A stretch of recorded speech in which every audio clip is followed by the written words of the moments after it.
Let's start with the prompts.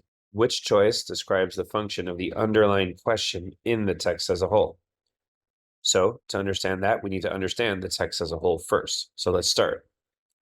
How lifelike are they?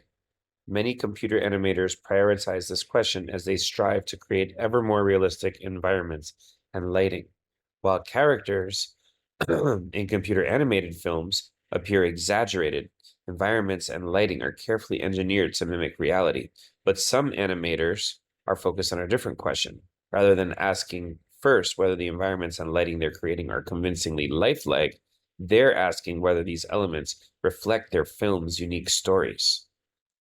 So the text is talking about how animators prioritize the question of how real it is in general, but some animators are moving beyond that and instead are trying to make their films reflect, to make the animations reflect the film's unique stories. So now back to the underlined portion, it's kind of giving an example of the question that animators currently are interested in prior to this development by Patel. So let's look at the answers. Does the underlying portion reflect a primary goal that many computer animators have for certain components of the animations they produce? That's pretty good. The certain components I'm wondering about, but let's look at other choices. It represents a concern of computer animators who are more interested in creating unique backgrounds and lighting effects than realistic ones.